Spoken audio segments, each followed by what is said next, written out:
Assalamualaikum warahmatullahi wabarakatuh. Saya Fadila Mulyasari, NPM 135, akan menjelaskan mengenai analisis multivariat dari uji validitas sampai dengan regresi berganda. Yang pertama adalah uji validitas dengan klik analyze, kemudian correlate, bivariate, selanjutnya masukkan kelima instrumen dan variabel ke kanan. Kemudian klik OK. Maka akan muncul tabel hasil uji validitas. Nilai percent correlation dari seluruh instrumen menunjukkan angka di atas 0,3 dan memiliki nilai signifikansi di bawah 0,05. Artinya, seluruh instrumen dapat dikatakan valid. Selanjutnya adalah uji reliabilitas dengan klik analyze, scale, reliability analyze. Selanjutnya, pindahkan kelima instrumen tanpa variabel ke sebelah kanan. Kemudian, beri nama pada scalable dari variabel tersebut. Lalu klik OK. Maka akan muncul tabel dari reliabilitas. Berdasarkan tabel tersebut, nilai Cronbach alpha menunjukkan angka 0,829 yang artinya variabel X1 reliable karena bernilai di atas 0,7. Selanjutnya adalah uji asumsi klasik yang terdiri dari uji normalitas, heterokedastisitas, dan multikolinaritas. Dimulai dengan klik analyze, kemudian regression, linear, kemudian masukkan ketiga variabel X di kolom independen dan variabel Y di kolom dependen. Kemudian klik statistik, centang Durbin-Watson, dan collinearity diagnostics. Klik continue.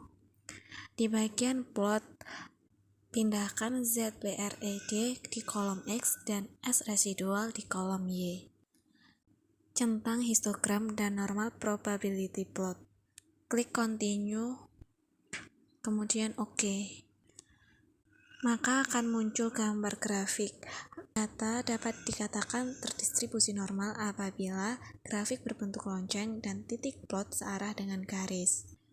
Namun, agar hasil lebih akurat perlu dilakukan uji normalitas Kolmogorov. Kemudian, data dapat dikatakan terjadi heterokedastisitas apabila titik-titik tidak menyebar dan membentuk pola tertentu. Untuk uji multikolinaritas dapat dilihat dari nilai tolerans dan VIF. Bisa dilihat ketika variabel memiliki tolerans di atas 0,1 dan nilai VIF di bawah 3. Artinya, seluruh variabel bebas dari multikolinaritas. Uji normalitas Kolmogorov dapat dimulai dengan klik kembali regression, linear. Selanjutnya adalah klik statistik. Centang bagian under standardized, klik continue, kemudian OK. Kembali lagi ke halaman awal dan lihat di bagian paling kanan akan muncul nilai residual. Kemudian klik analyze, descriptive statistik, explore, lalu masukkan under standardized ke dependent list. Klik plot, centang histogram dan normality plot, klik continue, kemudian OK. Nilai dari signifikansi Kolmogorov-Smirnov menunjukkan angka 0,2 yang artinya data terdistribusi normal karena bernilai di atas 0,05.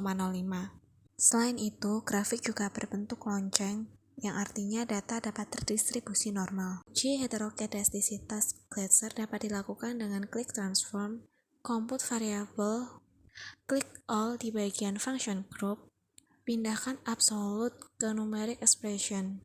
Pindahkan under standardized ke sebelah kanan. Beri nama absolute residual pada target variable. Klik OK.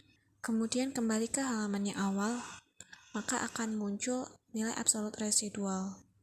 Selanjutnya melakukan regresi dari variabel independen X1 sampai dengan X5 dengan cara klik analyze, regression, linear, reset. Pindahkan ketiga variabel X di kolom independen dan absolute residual di kolom dependen. Klik OK. nilai signifikansi uji F sebesar 0,052 yang lebih besar dari 0,05 dan nilai signifikansi uji T dari variabel online customer review sebesar 0,009 yang lebih kecil dari 0,05 dan variabel citra influencer sebesar 0,403 yang lebih besar dari 0,05 dan kualitas produk memiliki nilai 0,775 yang lebih besar dari 0,05. Artinya, pada variabel online customer review terjadi heterokedastisitas dan kedua variabel lainnya tidak terjadi heterokedastisitas. Yang terakhir adalah uji regresi berganda dengan klik analyze, regression, linear. Pindahkan ketika variabel X di kolom independen dan variabel Y di kolom dependen. Klik OK. Pada tabel, nilai R-square bernilai 0,657 yang menunjukkan bahwa variabel independen X1 sampai dengan X3 mampu menjelaskan variabel dependen Y sebesar 0,657 atau 65,7%. Dan berdasarkan dari nilai signifikansi uji F sebesar 0,000 yang menunjukkan bahwa variabel independen dari X1 sampai dengan X3 secara bersamaan dan bersimultan berpengaruh terhadap keputusan pembelian. Dan untuk mengetahui masing-masing variabel X secara parsial berpengaruh atau tidak terhadap variabel Y dapat dilihat dari nilai signifikansi uji T. Apabila nilai signifikansi uji T kurang dari 0,05, maka dapat dikatakan bahwa variabel X tersebut berpengaruh secara parsial terhadap variabel Y. Dapat dilihat pada tabel tersebut, online customer review memiliki nilai 0,382 yang artinya lebih besar dari 0,05. Artinya, variabel online customer review tidak berpengaruh secara parsial terhadap keputusan pembelian konsumen. Dan variabel citra influencer memiliki nilai signifikansi 0,019 kurang dari 0,05 yang artinya variabel citra influencer berpengaruh secara parsial terhadap keputusan pembelian konsumen.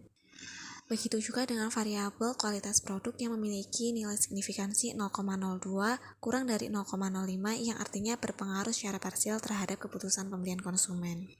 Dan untuk mengetahui pengaruh paling dominan dapat dilihat dari koefisien beta bagian unstandardized coefficient yang nilainya terbesar.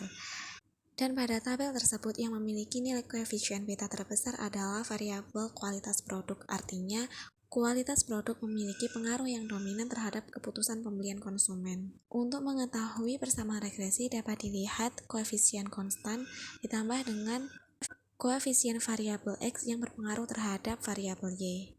Atau dapat ditulis Y sama dengan 0,40 ditambah 0,31X2 plus 0,52X3. Sekian video dari saya. Wassalamualaikum warahmatullahi wabarakatuh.